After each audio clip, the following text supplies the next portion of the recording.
Right now I'm chipping away at some less exciting stuff for my horror game, so now feels like a good time to instead talk about some of the things that has inspired it. I have yet to talk about that sort of thing directly after all, and every creative is inspired by something. I suppose that makes this less of a devlog and more of a video essay about various pieces of entertainment, making me no different than half of YouTube, but hey, at least I won't be so overdramatic about my observations on video games like some kind of failed theater student. That felt very mean, I'm sorry. To keep this focused on game development, I'll simply name the media that has inspired me in some way, share some lessons that I would later try to apply to the horror game I'm making, and move on. And for those worried about spoilers, don't you worry, I won't be spoiling anything, and any footage I show shouldn't give anything away. Now then, let's get inspired. My name is Lance, working under the name Infinite Level, and I am making a psychological horror game called What Hides in Dreams, where death leaves scars. And this is some of the media that has inspired my game. This first one might be kinda obvious. In fact, I've already had people say that my game reminds them of this series. If you've seen What Hides in Dreams and thought, oh, he's definitely making an Amnesia-like, then congratulations, you're kinda correct. Here's a cookie. Yum yum. Yes, the Amnesia series of horror video games, and specifically The Dark Descent, has been quite the source of inspiration.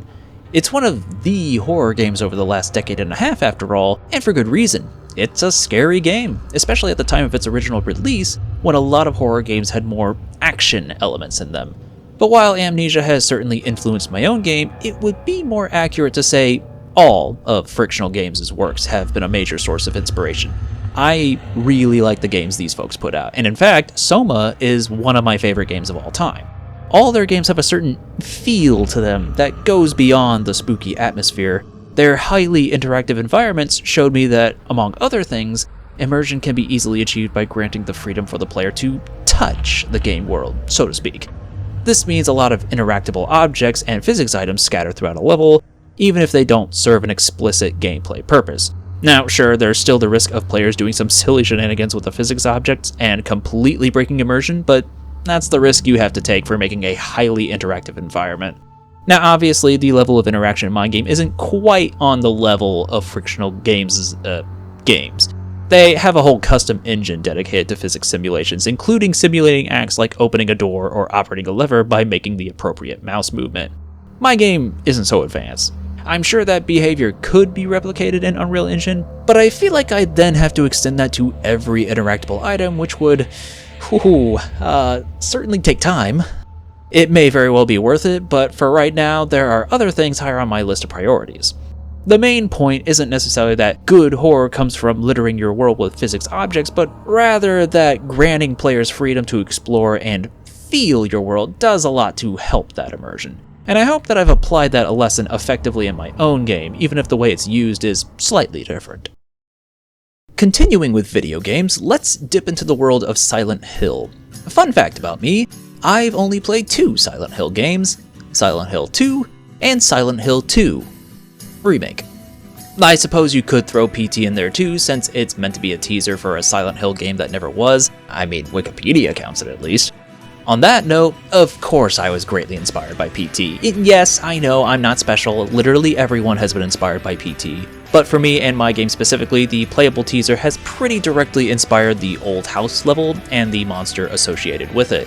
The swinging lights, the eyes in the picture frames, them ghostly appearances, all of these elements are pretty direct references to PT. I even did my own version of the "she's always behind you" trick, and if you don't know what I'm talking about, check out this video, it's pretty neat.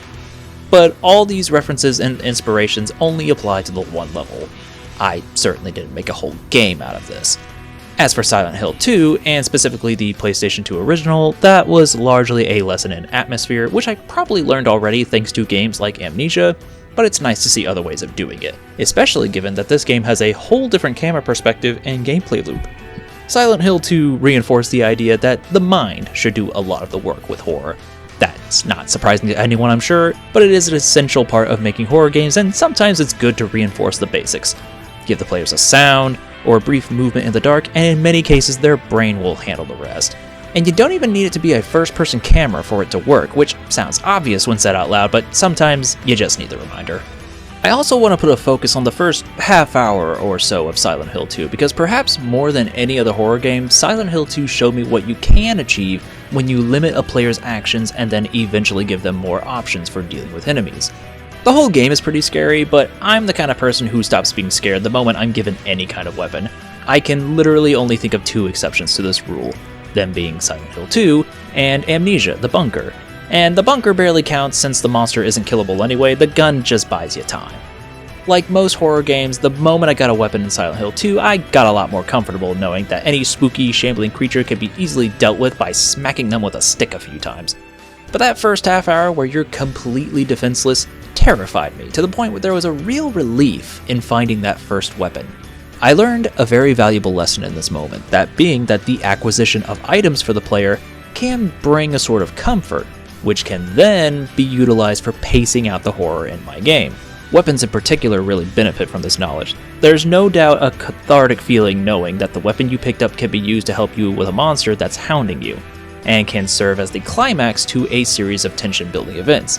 And the horror doesn't necessarily need to stop just because you have the power to stab things real good now. If anything, the power can be horrific on its own. My game has a feature where killing monsters does affect the narrative, so by choosing to go down Violence Road, that can lead to some unsettling story moments. Not unlike how the ending you get in Silent Hill 2 is chosen based on actions taken during gameplay. Because it turns out, even things done during normal gameplay can help inform the larger horror experience. Let's move on to a couple films, because believe it or not, I do occasionally do something other than make or play video games. Though, admittedly, I really don't watch a lot of movies. If I started rattling off all the major films I've never seen, I think some of your heads would explode in surprise. That's right, baby, I've never seen Friday the 13th, and that is only the tip of the unwatched movies iceberg. But I did take some time to watch a couple films and take some notes, those films being The Shining and Jacob's Ladder. And yes, this was the first time I had seen either in their entirety. As far as things I learned from either film, I personally got the most out of The Shining, which might surprise some Jacob's Ladder fans, considering certain elements of that movie's plot and setting could be described as oddly similar to What Hides in Dreams, if we want to stretch definitions. However, The Shining is more traditionally scary, where Jacob's Ladder is something I'd more describe as surreal, so that might be why. Of particular note is this, note that I made after watching The Shining, in which I said, and I quote, "Make use of cryptic messages and odd visuals that don't shock the player but get them questioning what they're looking at instead." So, surface level tension building is what I learned from The Shining. Okay, great. Not everything has to be a major revelation, I suppose. Besides, it could be said that The Shining is generally responsible for putting that thought in the back of my mind, and now, all my level building and horror event construction has me asking important questions like, is this weird? And if the answer is yes, then I trust that I'm at least doing an okay job. You know what else? Sometimes, I read books too. So not a moron? I did also check out all the works of H.P. Lovecraft in preparation for this game. In truth, I was always interested in reading the origins of the cosmic horror subgenre, and making this game was a good excuse to finally take the plunge. I knew who Cthulhu was, of course, but I didn't really know what their deal was. And you want to know the neat part? I still don't know! Guess that's Lovecraft's monsters for you. Once again, a lot of the lessons learned from this material was more of a reinforcement of known ideas rather than revealing things I had never seen before. That said, I do feel like whenever I write story notes, I try to emulate the style of Lovecraft, minus the racism. There could at times be a certain panic to his writing that I thought would fit very well with some of the story moments in my own game.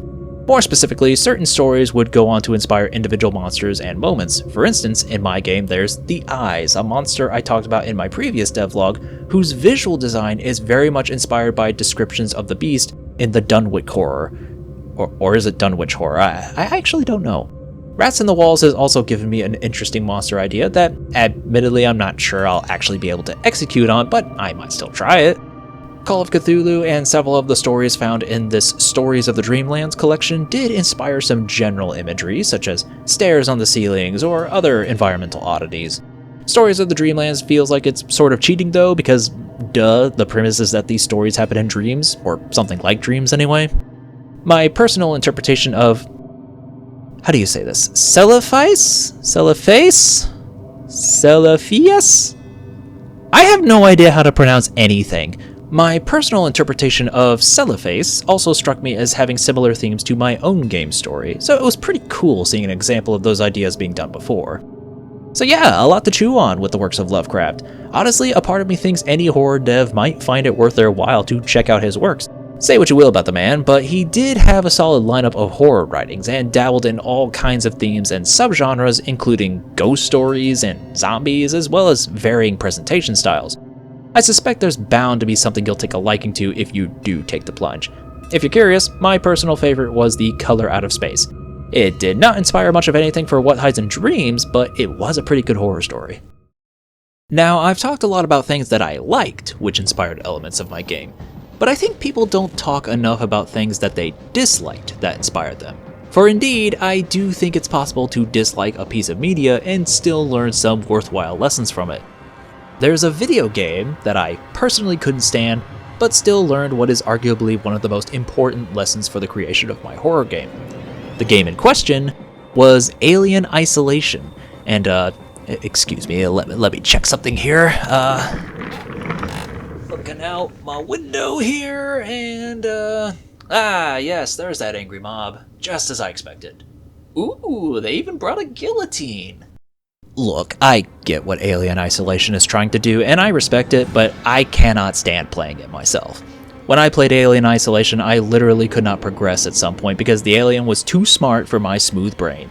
One of the weaknesses of horror games is that, compared to other genres and indeed other mediums, death loses a lot of its sting when you just reload to a previous checkpoint and pretend the last 10 minutes didn't just happen. And that's exactly what was occurring during my time with Alien Isolation on repeat. The first hour or so was pretty scary, but then the xenomorph shows up and I just died non-stop from then on, and virtually all tension was lost. It was no longer scary, it was annoying. As for the lesson I applied to my own game, well, it's an interesting one. I've long known that player death impacting What Hides in Dreams' narrative was going to be a thing, so in a way, avoiding repeated player death is practically baked into the game's design. But Alien Isolation really emphasized to me that for horror to maintain its scariness yet still have consequences for players making poor decisions, you have to somehow strike a balance and spread out those deaths or otherwise make the consequence of death a source of horror in and of itself. I eventually landed on the idea of an adaptive difficulty, where if a player dies too much, there's a greater likelihood that the monster will delay their arrival, allowing the player more time to learn the environment and make progress on any puzzles. This way, if players do get caught by monsters, later levels will be a bit more forgiving, which should then let those players better immerse themselves, and then I can dial things back to normal based on what happens after that. And that's the main list of media that has inspired me. There's other minor things over time that I've looked to for inspiration, such as that weird baby section from Resident Evil 8, and even things that aren't necessarily in the horror genre. I've also got a short list of materials that I had intended to check out before the game's development began, but never got around to. That list includes games like It Steals, Visage, and The Mortuary Assistant, reading materials like House of Leaves and the works of Junji Ito, and movies such as The Thing. And I'm sure there's a million other things I should check out too, and you're free to send me those recommendations in the comments. Maybe I'll get around to those someday, but for now, I should probably get back to work on my own game. This devlog was a little different from previous entries, and that's largely because I'm back on doing work that isn't exactly sexy, but hopefully soon I'll be back to showing you some juicy new progress and details. If you like this video, then of course I would appreciate you like the video, as well as subscribing to the channel if you really liked it. I upload new devlogs every month, so unless otherwise noted, you'll always have something to look forward to in the future. If you dislike this video, well, you can click that dislike button too. I'll just assume you're a big Alien Isolation fan that took issue with my comments. Most importantly of all, if my game looks interesting to you, then it would make my day if you went over to the Steam page for What Hides in Dreams and wishlisted the game. Wishlisting is how Steam gauges interest in a game and helps get the game out in front of more people on release day. And by wishlisting, you'll get a notification the moment What Hides in Dreams releases. Link is in the description below. Thanks for watching. Sorry to all you Alien Isolation fans, and until next time.